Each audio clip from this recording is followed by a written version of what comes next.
À l'unanimité de ses membres, le Conseil de sécurité de l'Organisation des Nations Unies, ONU, a adopté le 21 février 2025 une résolution condamnant fermement l'offensive menée par le M23 en République démocratique du Congo, RDC, ainsi que ses avancées dans les provinces du Nord Kivu et du Sud Kivu, avec le soutien de l'armée rwandaise. Le Conseil exige également le retrait du M23 des territoires qu'il a occupés, notamment les villes de Goma, Bukavu, et appelle les 4000 soldats rwandais à cesser immédiatement leur soutien au M23 et à se retirer sans condition du territoire de la RDC.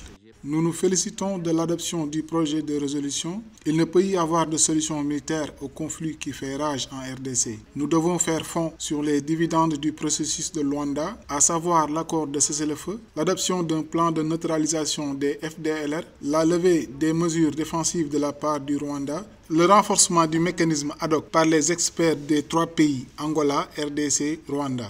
Cette résolution de l'ONU constitue une étape majeure dans les efforts de la communauté internationale en faveur de la paix en Afrique centrale. Parallèlement, les pressions diplomatiques sur le Rwanda s'intensifient. Également, l'Union européenne condamne fermement cette offensive, la qualifiant de violation du cessez-le-feu instauré par le processus de Luanda et de recours continu à la force contre l'intégrité territoriale de la RDC. L'offensive du M23 soutenu par le Rwanda, doit cesser. La priorité va à la conclusion d'un accord de cessez-le-feu effectif, inconditionnel et immédiat.